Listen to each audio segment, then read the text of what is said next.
Sir आपका YouTube channel लगभग 1 डेढ़ साल सर्च किया तो आपका वीडियो हमें दिखा जैसे आपके चैनल पे लखनऊ यूनिवर्सिटी की क्लासेज भी चलती हैं। मतलब यदि एमएड एंट्रेंस क्रैक करना है तो बीएड के 2 साल ईमानदारी से पढ़ने होंगे। जी सर जी। प्रीवियस ईयर क्वेश्चन से ये पता लगता है कि किस तरीके के क्वेश्चन आते हैं, किस लेवल के क्वेश्चन आते हैं और आप स्टैंड कहाँ करते हैं। आप स्टैंड प्रिपरेशन कहाँ करते करते हैं। समय जैसे सोशल मीडिया ऐप के बारे में तो आपने सुना ही होगा, यूट्यूब, इंस्टाग्राम, फेसबुक या अदर एनी सोर्स, जिससे कि आपका कभी टाइम वेस्ट हुआ हो और डिस्ट्रैक्शन होता हो। अगर ऐसा होता था तो आप कैसे मैनेज करते? विद्यार्थियों के लिए हॉस्टल बेस्ड है या प्राइवेट रूम, आप अपने अनुसार आपका कोई आइडल टीचर जिससे कि आप प्रेरणा लेते हो या उनके जैसे बनना चाहते हैं? स्टूडेंट लाइफ को आप बेस्ट मानते हैं कि टीचर लाइफ को बेस्ट मानते हैं? पॉलिटिक्स, रिलीजन, लव, अट्रैक्शन में रुचि रखना क्या जरूरी है विद्यार्थियों के लिए? क्योंकि बोलते हैं कि उसके बिना पर्सनालिटी डेवलपमेंट नहीं हो पाता है।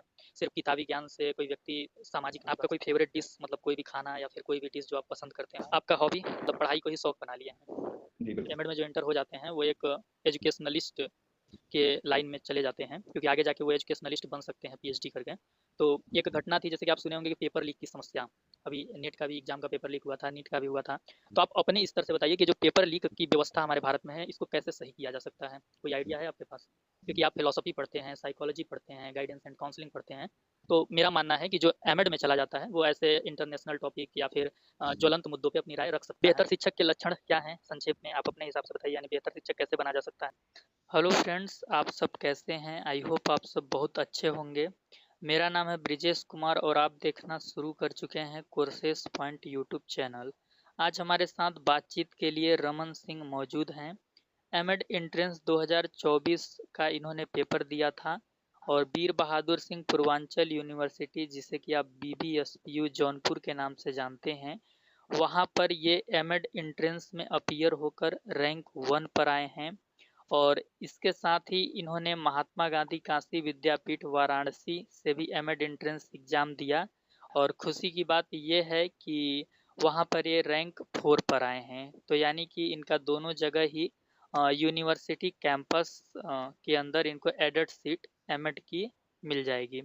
और जैसा कि इनसे चर्चा हुआ था तो इन्होंने बताया था कि मैंने दोनों जगह ही काउंसलिंग प्रोसेस में भाग लिया हुआ है। अब एक कहाँ लास्ट में फाइनल करते हैं ये इनके ऊपर है, बट ये दोनों जगह ही इनको अपॉर्चुनिटी मिल रहा है। इनके अगर एकेडमिक बैकग्राउंड पे हम थोड़ा सा चर्चा करें तो मैं आपको बता दूं कि इससे पहले साल 2022 में UP BEd join entrance exam में ये 3936 रैंक लेकर आए थे और ये पॉलिटेक्निक भी कर चुके हैं गवर्नमेंट कॉलेज से। यूपीटीयू के थ्रू ये बीटेक में एडमिशन लेना चाहते थे एक समय पे, लेकिन फाइनेंशियली वीक होने के कारण उस समय इन्होंने इसे गिव अप कर दिया था। तो रमन जी, बहुत बहुत आपका स्वागत है और आज हम आपसे एमएड एंट्रेंस को लेकर चर्चा करेंगे। और पहला सवाल आपसे ये है कि जब आप बीएड कर रहे थे तो बीएड करने के दौरान एमएड करने का ख्याल आया था या पहले से ही आपने सोच रखा था कि आफ्टर बीएड एमएड करना ही है मेरे को? सबसे पहले तो थैंक यू ब्रजेश सर आपको। और सर रही बात एमएड करने की तो एमएड हमने जब 1 साल बीएड कर लिया तो कुछ लोगों के से सलाह लेकर तब हमने एमएड करने के बारे में सोचा था। जी, जी मतलब बीएड का प्रभाव था कि आप आगे एमएड तक जाना चाहते थे। जी बिल्कुल। अच्छा, एमएड एंट्रेंस या एमएड एडमिशन की शुरुआती इंफॉर्मेशन आपको कहाँ से मिली थी कि मतलब एमएड में एडमिशन लेना है तो क्या क्या करना पड़ेगा? कोई इससे संबंधित जानकारी सबसे पहले आप कहाँ से पाए थे? सर जैसे कि हमारे यहाँ टीचर्स भी थे और वो भी एमएड किए हुए थे और पीएचडी किए हुए थे, तो काफ़ी कुछ उनसे जानकारी मिली और यूट्यूब का सहारा भी था, तो उससे भी काफ़ी कुछ जानकारी एमएड के बारे में मिली हमें। अच्छा, ये जो हमारा यूट्यूब चैनल है ये आपको मतलब कब मिला था? अ, सर आपका यूट्यूब चैनल लगभग 1 डेढ़ साल पहले अच्छा, मिला था। 1 डेढ़ साल पहले से ही मतलब आप इस पे थे। जी तो मतलब ऐसे कोई इन्फॉर्मेशन वाला वीडियो के थ्रू मतलब आए थे या फिर कोई क्लास वगैरह के थ्रू आए थे, जो ऑनलाइन क्लासेस अपलोड होती है उसके थ्रू? सर थोड़ी बहुत जानकारी हमें एमएड की जब मिली तो हमने सर्च किया तो आपका वीडियो हमें दिखा जैसे आपके चैनल पे लखनऊ यूनिवर्सिटी की क्लासेज भी चलती हैं और मतलब एंट्रेंस रिगार्डिंग इंफॉर्मेशन भी कई यूनिवर्सिटियों की आप देते हैं, तो उस चीज़ के बारे में हमें जानकारी मिली। जी जी। आपने एमएड एंट्रेंस का फॉर्म कैफे से भरवाया था या सेल्फ मोबाइल या लैपटॉप से फिल किया था? नहीं सर, हम लोग कोई भी फॉर्म होता है तो खुद से भरते हैं, क्योंकि उससे काफ़ी क्या होता है कि पैसा बचत हो जाता है। जी, तो जब आप सेल्फ से फॉर्म फिल करते हैं तो टेक्निकली प्रॉब्लम कुछ फेस होती है उस समय, जैसे वेबसाइट को लेके, नॉलेज संबंधी या फिर पेमेंट ट्रांजैक्शन करते समय एक्सेट्रा? नहीं सर, ऐसा कुछ प्रॉब्लम तो नहीं होता, क्योंकि काफ़ी दिन से फॉर्म भरते भरते वो एक्सपीरियंस हो जाता है ना, तो फाइनेंशियली वाली कोई भी वो नहीं होती कि पैसा फंस जाए या वो हो जाए। चलिए, एप्लीकेशन फॉर्म भरने के बाद मतलब एडमिट कार्ड आता है, आंसर की आता है, आप का रिजल्ट आता है, काउंसलिंग होती है, तो ये सब से संबंधित यूनिवर्सिटी पोर्टल पे नोटिस आती है, उसी के थ्रू मतलब हम लोग को पता चलता है। तो आप सब वो सारा चीज़ आप कैसे मैनेज करते थे कि ये सारी चीज़ आपको अपडेट मिलता रहे सही समय पे? इसके लिए मतलब आप खुद वेबसाइट चेक करते थे रेगुलर बेसिस पे या फिर किसी यूट्यूब चैनल पे ही डिपेंडेंट रहते थे? सर जैसा कि इंफॉर्मेशन रिगार्डिंग ये है कि सबसे पहले तो नोटिफिकेशन आता है मई जून में, तो काफ़ी कुछ जानकारियां उसमें लिखी हुई होती हैं। अगर मान लिया जाए बदल भी जाता है तो वो पिछले साल का जो एग्जाम पैटर्न होता है कि माने कब एग्जाम हुआ था, कब एडमिट कार्ड आया था, उस रिगार्डिंग काफ़ी कुछ जानकारियां हम लोगों को मिल जाती हैं। जी।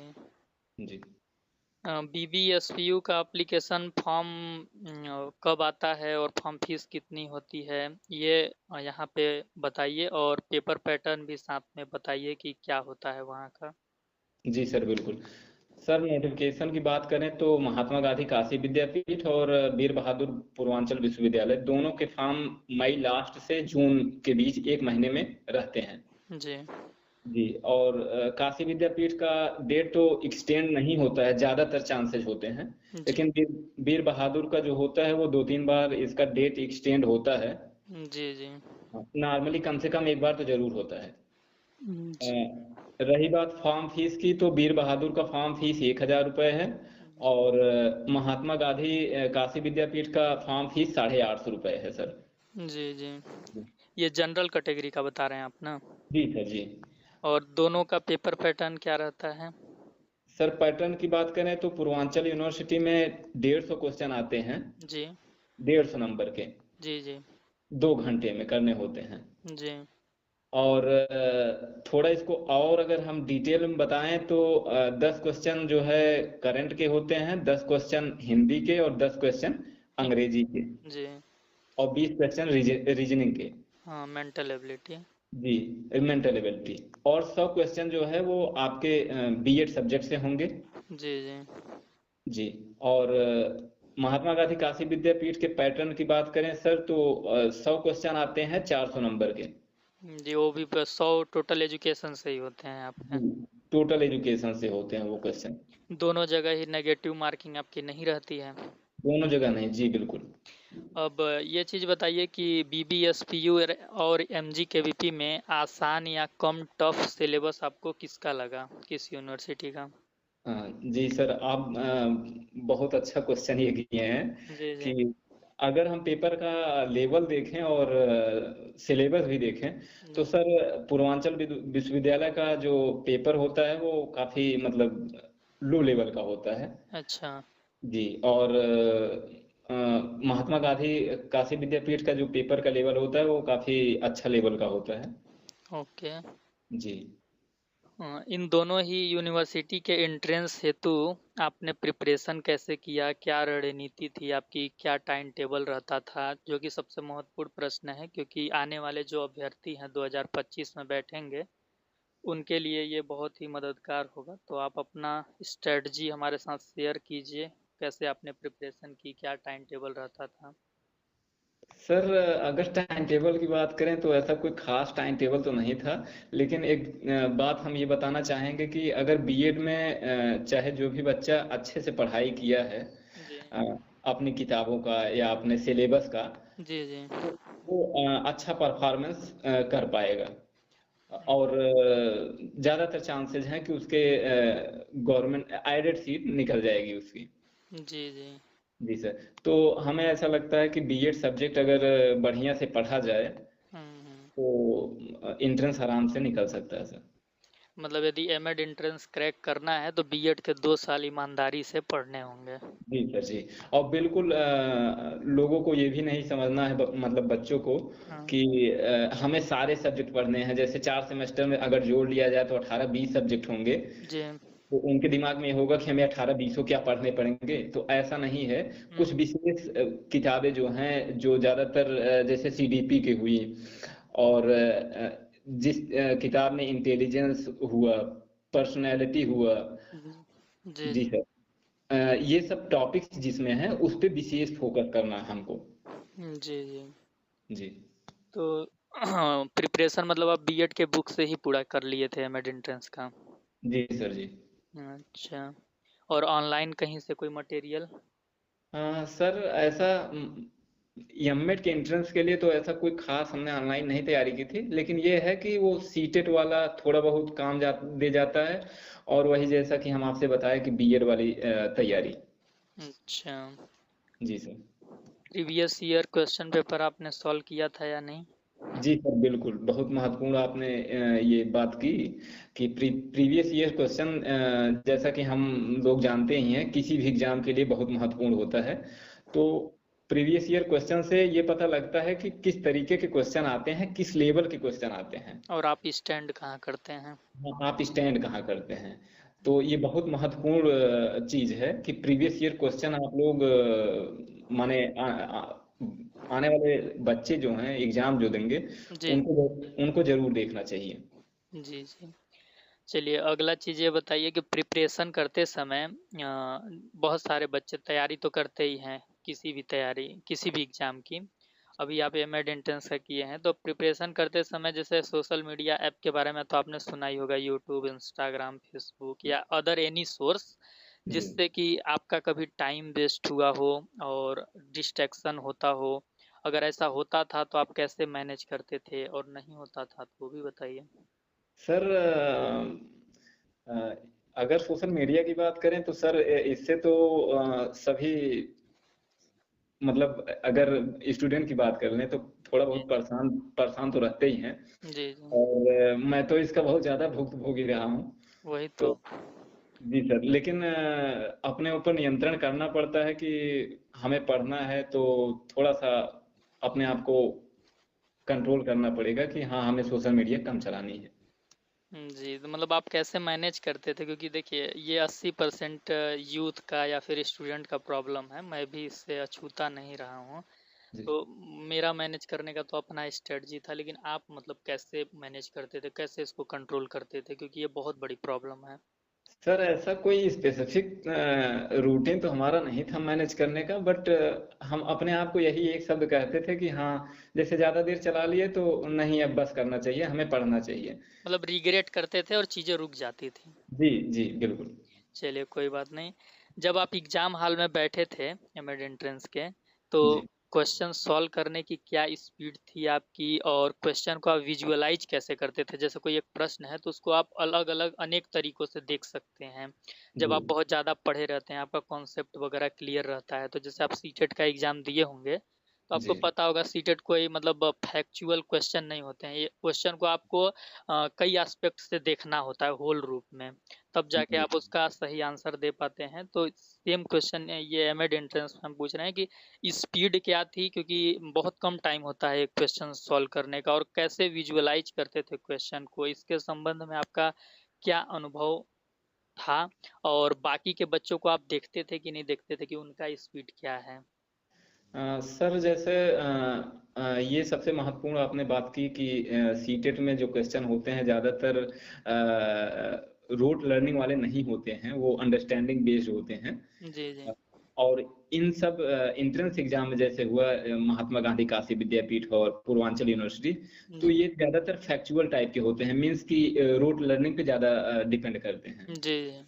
तो सर टाइमिंग की बात करें तो टाइमिंग तो हमें लगता है कि सीटेट में बल्कि कम मिलता है जी। और एंट्रेंस में काफी टाइमिंग मिलती है। जैसे महात्मा गांधी काशी विद्यापीठ की बात करें तो 2 घंटे में 100 क्वेश्चन हमको सॉल्व करने पड़ते हैं। जी। तो क्वेश्चन ठीक ठाक अगर आ रहे हैं किसी बच्चे को तो बहुत हो जाता है 2 घंटे सर। जी। जी। और पूर्वांचल की बात रही सर तो उसमें हाँ थोड़ा स्पीड रहनी चाहिए क्योंकि उसमें 2 घंटे में 150 क्वेश्चन सॉल्व करने होते हैं। अच्छा, आप ये बता सकते हैं क्या कि मतलब एक क्वेश्चन को सॉल्व करने में कितना टाइम लगना चाहिए तो सारे क्वेश्चन को मतलब अच्छे से अटेम्प्ट किया जा सकता है? सर टाइम तो हम ऐसे अगर कह सकते हैं कि पूर्वांचल का क्वेश्चन लेवल जो होता है थोड़ा सरल होता है। जी। तो जल्दी जल्दी अगर किया जाएगा थोड़ा कम टाइम लगा के तो आराम से सॉल्व हो जाता है। ऐसा नहीं है कि मतलब वो नहीं सॉल्व होगा, लेकिन हाँ ये है कि ये स्पीड थोड़ी तगड़ी होनी चाहिए। जैसे कि सीटेट का एग्जाम देते हैं बच्चे, तो हम जी उनको अक्सर बोलते हैं कि एक क्वेश्चन पे आप 60-70 सेकंड से अधिक का टाइम बिल्कुल मत दीजिए, क्योंकि जो बचा 20-30 सेकंड है उसको आपको मार्क भी करना होगा आपको OMR सीट पे। तो 1 मिनट के अंदर एक क्वेश्चन बिल्कुल करके आगे बढ़ जाइए, क्योंकि उसी के हिसाब से तभी आप सारा क्वेश्चन देख पाएंगे। तो इसमें भी कुछ रेशियो होगा ना? सर पूर्वांचल विश्वविद्यालय की बात करें तो सर लगभग वही पैटर्न है सीटेट वाला समझ सकते हैं। तो लगभग वही हम मान सकते हैं कि 1 मिनट एक क्वेश्चन के लिए दिया जा सकता है। चलिए, जी ये काउंसलिंग आप दोनों जगह करा लिए हैं? जी सर बिल्कुल तो दोनों। फीस तो आपका दोनों जगह लगा होगा? Sir counselling fees Mahatma Gandhi Kashi विद्यापीठ की एक खासियत ये है सर कि वहाँ पे काउंसलिंग फीस उस नहीं लगती है। अच्छा, उसमें नोटिस में भी लिखा था कि फीस के लिए आपको मैसेज जाएगा। जी बिल्कुल। तो वही अ, वाला प्रोसीजर है लगता है।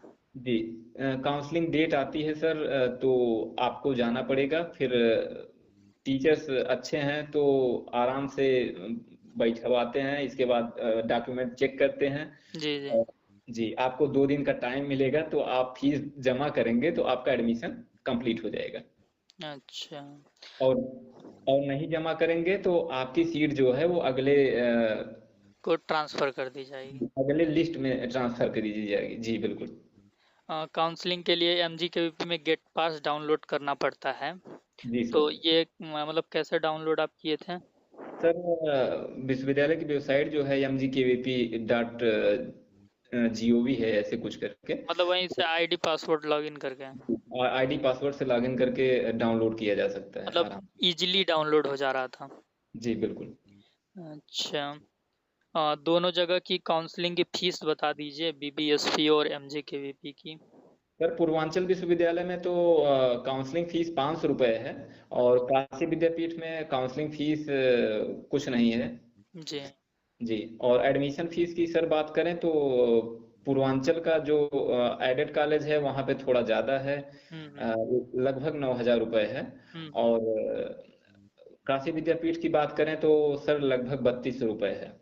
अच्छा, और उसमें हॉस्टल चार्ज यदि जोड़ दें थोड़ा बढ़ जाता है? जी हॉस्टल अलग से जुड़ जाएगा। जी बिल्कुल। दोनों जगह हॉस्टल अवेलेबल है ही। जी सर। क्योंकि पिछले साल भी मतलब BBSPU में एक छात्रा थी जो जी एडमिशन ली थी, तो उसने मेरे को फीस रिसिप्ट भी भेजा था। तो 17,500 या 800 कुछ करके उनका अमाउंट था, हॉस्टल उसमें ऐड था।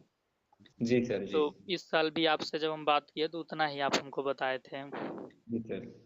तो एमएड एंट्रेंस से रिलेटेड जो क्वेश्चन था वो मोस्टली तो हमने पूछ लिया है। अब इसके बाद कुछ क्वेश्चन और हैं, तो ये क्वेश्चन क्या है, थोड़ा आउट भी हैं उससे। मतलब ये कॉमन क्वेश्चन इसको हम बोल सकते हैं। इसमें आपको कोई एक चूज करना होगा, और अगर आप रीजन बताना चाहें कि हमने इसको क्यों चूज किया तो आप संक्षेप में बता सकते हैं, कम शब्दों में। जी अब आपको पता होगा कि बहुत सारे जो स्टूडेंट होते हैं उनके सबका तो जहाँ पे घर है वहाँ पे विश्वविद्यालय मौजूद नहीं होता है, तो जी हॉस्टल लेना पड़ता है। तो विद्यार्थियों के लिए हॉस्टल बेस्ड है या प्राइवेट रूम, आप अपने अनुसार सारा बताइएगा। सर हमें ऐसा लगता है कि जिनका इकोनॉमिकल बैकग्राउंड अच्छा है जी। तो वो अपना प्राइवेट रूम ले सकते हैं। वो ज़्यादा बेटर रहेगा क्योंकि सर हॉस्टल में क्या है कि सब एडजस्ट नहीं कर पाते हैं क्योंकि काफ़ी डिफरेंट टाइप के आईक्यू लेवल के बच्चे होते हैं। सबका अलग अलग अपना सोच होता है। तो हाँ। हमारे हिसाब से सर उनका प्राइवेट जो रूम रहेगा वो ज़्यादा बेहतर रहेगा। वहाँ पे मतलब वो पढ़ाई ज़्यादा बेटर कर सकते हैं। ज़्यादा बेटर कर सकते हैं, जी बिल्कुल सर। चलिए बहुत अच्छा जवाब था। और आपका कोई आइडल टीचर जिससे कि आप प्रेरणा लेते हो या उनके जैसे बनना चाहते हैं? सर ऐसा आइडियल टीचर तो हमारे पिताजी हैं सर। पिताजी हमारे टीचर थे जी, जी। इंटरमीडिएट तक। अच्छा, अच्छा। जी स्टूडेंट लाइफ को आप बेस्ट मानते हैं कि टीचर लाइफ को बेस्ट मानते हैं? सर, अभी टीचर लाइफ तो हमने एंजॉय नहीं किया है, उस चीज़ को फील नहीं किया है, तो हमें उस बारे में तो नहीं पता है। बट स्टूडेंट लाइफ तो सबसे बेहतर होता है अभी तक के अ, हिसाब से। क्या अच्छा लगता है आपको स्टूडेंट लाइफ में? अ, मतलब सर कोई एक वजह आपसे पूछा जाए कि विद्यार्थी जीवन की कोई एक वजह बताइए जिससे कि आप प्रभावित हुए हैं, तो क्या वजह होगी? सर पढ़ाई के साथ साथ जीवन के बारे में सीखने को मिलता है, लाइफ एक्सप्लोर करने के बारे में हमको जानकारी मिलती है जी। चलिए, पॉलिटिक्स, रिलीजन, लव अट्रैक्शन में रुचि रखना क्या जरूरी है विद्यार्थियों के लिए? क्योंकि बोलते हैं कि उसके बिना पर्सनालिटी डेवलपमेंट नहीं हो पाता है। सिर्फ किताबी ज्ञान से कोई व्यक्ति सामाजिक नहीं बन सकता। सर जी, जी बिल्कुल जरूरी है आप सर, लेकिन आप अपना राय बताइएगा कि आप अपने हिसाब से क्या सोचते हैं। जी आप सर। इसके अपोजिट भी जा सकते हैं। बिल्कुल सर, हम इसके समर्थक हैं और हमें ऐसा लगता है कि ज़रूरी है, लेकिन एक लिमिट में ज़रूरी है। ऐसा नहीं होना चाहिए कि आप बहुत ज़्यादा चीज़ें हो जाए। हाँ, वो तो फिर वो हो जाएगा, कोई भी चीज़ आप अति करेंगे तो वो हानिकारक है। जी हानिकारक होगा जी सर। मतलब आप रखिए लेकिन सीमित। जी बिल्कुल। हाँ, आपका कोई फेवरेट डिश, मतलब कोई भी खाना या फिर कोई भी डिश जो आप पसंद करते हो? नहीं सर, ऐसा कुछ नहीं है। नॉर्मल खाने हमें पसंद हैं, सादा खाने। अच्छा। आपका हॉबी? हॉबी तो सर हमें किताबें पढ़ना बड़ा अच्छा लगता है। कोई एक बुक का नाम बता सकते हैं जो आपको पढ़ना पसंद हो और उसके ऑथर का भी नाम? Sir out of the syllabus तो हम नहीं बता पाएंगे, लेकिन हम जिस क्लास में रहते हैं उस क्लास की किताबें हमें ज़्यादा बेहतर लगती हैं, और कंपटीशन की किताबें हम मतलब जो नहीं तैयारी करते हैं उसकी भी हम किताबें खरीद के पढ़ते हैं। मतलब कि आप जिस चीज़ की तैयारी कर रहे हैं या जिस कोर्स में आप चल रहे हैं उसका किताब आप पढ़ते रहते हैं, मतलब जी जी। टाइम को वेस्ट नहीं करते हैं। जी बिल्कुल। शौक को ही, मतलब पढ़ाई को ही शौक बना लिए हैं। जी ये बिल्कुल। अच्छी बात है।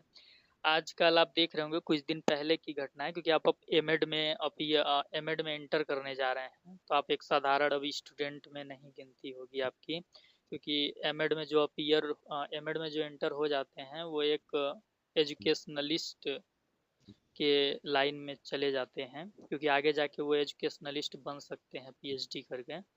तो एक घटना थी, जैसे कि आप सुने होंगे कि पेपर लीक की समस्या, अभी नेट का भी एग्जाम का पेपर लीक हुआ था, नीट का भी हुआ था।